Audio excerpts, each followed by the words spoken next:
Hello, Year 11. I hope that you had a really refreshing weekend and that you're ready to start a new week. And we're actually going to be starting looking at the text that you need for discovery. These videos will be roughly 10 minutes long. There will be about 7 of them. You need to get through all of them before Wednesday's lesson, please. It's really important that you engage with what is being said and that you complete the activities as well. If you have any questions or concerns or anything like that, please feel free to email me. I'll have access to my emails over the next 2 days. Apart from that, just record your questions and I'll get to them when I get back. You should have just watched a context video on Michael Gow talking about the context behind Away. Some of that may not have made sense to you. It might have gone over your head a little bit, but when we come to actually reading the play, it will come very clear to you, and it's important to have all that background information anyway. So don't get your knickers in a knot, because we actually won't be reading Away, or starting to read Away, just for a little bit now. We've got heaps of pre-reading and background information to do first. So for this lesson, you should have a booklet that has this page on it first. Okay, so it's got a little context booklet. You should have also a glossary, which I don't have here, but it's got on the first page Beck's, Chips, Rafferty, and that kind of thing. It's double-sided, so make sure you've got that in front of you.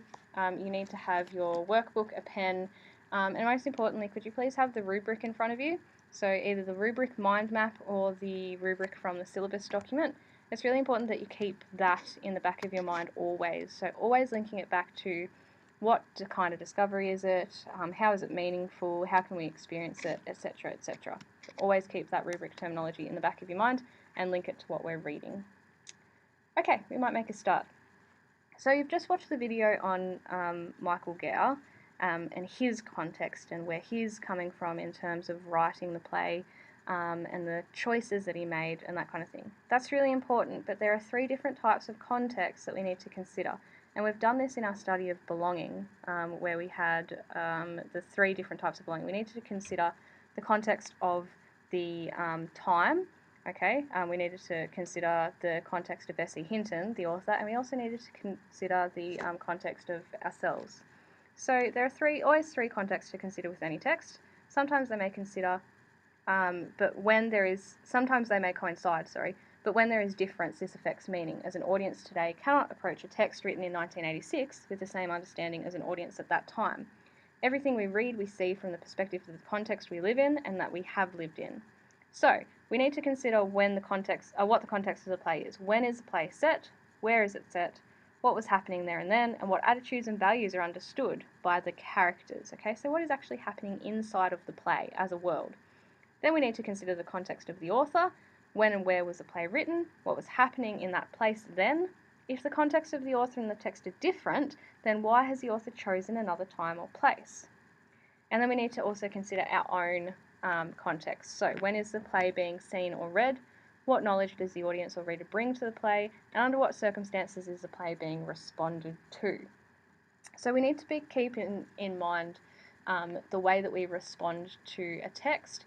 We need to understand that this play is a representation of Gow's world at that time, okay? And because he's written it when it's set sort of 20 years before he's actually written it, we need to consider why that's valuable.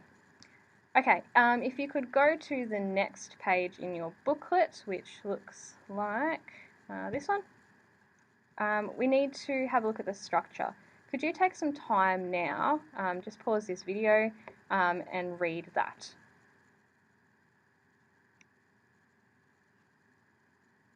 Okay, have a look at the next page, which is about plot organisation.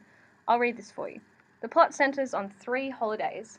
It starts at a moment of unity, then separates as the characters go to different holidays and later converge again because of the storm.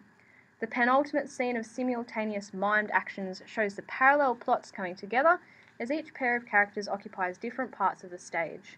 The final scene returns to the school.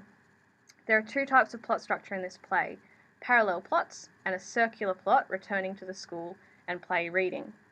The parallel plots indicate the separate lives of the characters who need the magic impact of the storm to come together, while the circular plot suggests a cycle of life and death. So you've got a parallel plot whereby the individual characters are experiencing different things at the same time, and we get their stories. We also have this cycle, the circular plot, okay? So we start at the beginning with a play being read by school children, and then at the end, exactly the same thing. An excerpt of a play is read by school children. Okay? Alrighty, moving on to, whoops, where is it? Here we go.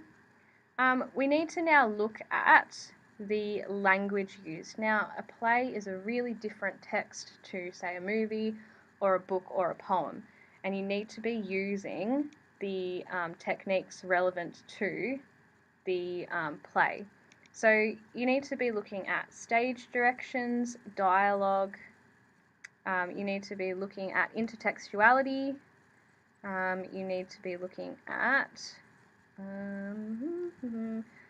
framing, play within a play, music, and symbolism.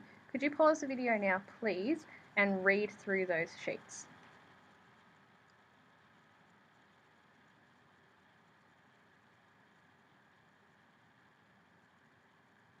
Right, what we're going to do now is we're going to read through the introduction to Away. Okay, so you need to have your copy of Away in front of you, and the introduction looks something like this. Okay? Alright, we're going to read through it. I find this one more so than the second one more relevant, so we're not going to be reading that second introduction. I think it's about the play on the stage. So we'll just read this one, and again, I really want for you to focus on the rubric as we read this. What discovery ideas are there? There are heaps of really good insights into this, and I think you might be able to use it in your essays. You can actually quote this May-Britt Ackerholt in your essays, okay? So really pay attention, highlight as you go, and again, keep that rubric in the back of your mind.